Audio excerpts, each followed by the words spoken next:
ആ, ഈ ഒരു ചായക്കപ്പമായിട്ടാണ് വന്നിരിക്കുന്നത്. എന്തെന്ന് നോക്കിയാലോ. പുറത്ത് ഒരുപാട് സാധനങ്ങൾ ഇരിപ്പുണ്ട് കേട്ടോ. വേണ്ടാത്തതും വേണമെന്നുള്ളതും എല്ലാം ഇങ്ങനെ നിരന്നങ്ങ് ഇരിക്കുകയാണ്. ഡയറിയിലെ പേപ്പർ ഞാനിങ്ങ് കീറി. ഇതിനാന്നല്ലേ കാര്യമുണ്ട്. ഇനിയിപ്പോൾ എത്ര പേപ്പർ ഇതിനു വേണ്ടി കീറേണ്ടി വരുമോ എന്തോ. എന്നാലും സാരമില്ല, നമ്മുടെ ആവശ്യത്തിനല്ലേ. ഇതുപോലെ ഒന്ന് മടക്കിയെടുക്കുക കേട്ടോ പേപ്പർ. ഇപ്പം 4ആയിട്ട് ഞാൻ മടക്കിയെടുക്കുക. ഇനി നമുക്ക് ഇതിൻ്റെ ഈ ഒരു സൈഡില്ലേ, അത് ആവശ്യമില്ല. അതുകൊണ്ട് നമുക്കൊന്ന് കട്ട് ചെയ്തെടുക്കണം. അപ്പോൾ ദാ ഈ കപ്പിൻ്റെ ആകൃതിയിൽ നമുക്ക് വട്ടം, അതായത് സർക്കിൾ ആയിട്ട് നമുക്കിത് കട്ട് ചെയ്തെടുക്കണം. ഇല്ലെങ്കിൽ ബാംഗിൾസ് ഉണ്ടെങ്കിൽ അതെടുത്താലും മതിയാകും. ഇപ്പം എൻ്റെ കയ്യിൽ അതൊന്നും കാണാനില്ലാത്തതുകൊണ്ടാണ് ഞാൻ ഈ ഒരു കപ്പ് വെച്ചങ്ങ് എടുക്കുന്നത്. ബാംഗിൾസ് ഉണ്ടെങ്കിൽ അതാണ് കുറച്ചുകൂടെ നല്ലത്. എളുപ്പത്തിന് നമുക്ക് കട്ട് ചെയ്ത് കിട്ടും. ഇനി അതും ഇല്ലെങ്കിൽ നമുക്ക് കോമ്പസ് ഉണ്ടെങ്കിൽ പെൻസിൽ വെച്ച് നമുക്ക് കറക്റ്റായിട്ട് റൗണ്ട് വരച്ചെടുക്കാൻ പറ്റും. എൻ്റെ കയ്യിൽ അതും ഇല്ല.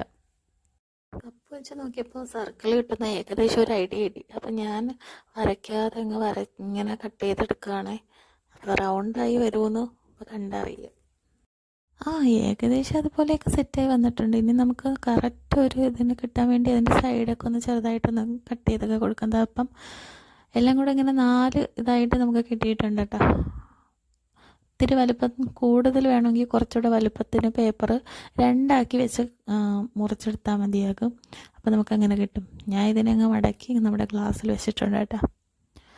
ഒരു ഐഡിയ കിട്ടി കാണില്ലേ എന്താണ് ചെയ്യാൻ പോകുന്നത്. അപ്പോൾ ഇതുപോലെ ഇത് ഇച്ചിരി കട്ടിയുള്ള പേപ്പറായതുകൊണ്ട് പെട്ടെന്ന് ഇതങ്ങ് ഇരിക്കത്തില്ല. നമ്മൾ ടിഷ്യൂ പേപ്പറൊക്കെ ആണെങ്കിൽ നമുക്ക് നന്നായിട്ട് ഇതുപോലെ അങ്ങ് വെച്ച് കൊടുത്താൽ ഇരിക്കും. ഇത് ഇരിക്കുന്നില്ല.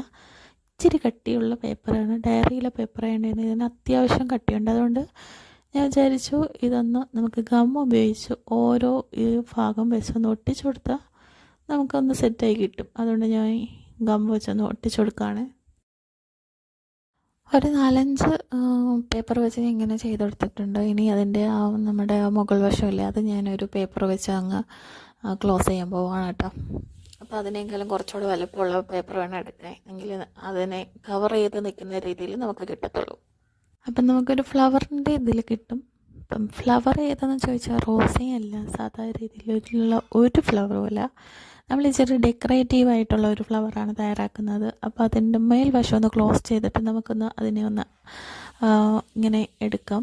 അപ്പോൾ അതുകൊണ്ട് ഇതിൻ്റെ സൈഡിലൊക്കെ ഇങ്ങനെ അതിൻ്റെ മേൽ ക്ലോസ് ചെയ്യാൻ വെച്ചിരുന്ന ആ ഒരു പേപ്പർ ഇങ്ങനെ നിൽക്കുന്നത് നമുക്കിങ്ങനെ പശ ഉപയോഗിച്ച് ഇങ്ങനെ മടക്കി കൊടുത്ത് അതിലങ്ങ് ഒട്ടിച്ചേർന്നങ്ങിരിക്കും.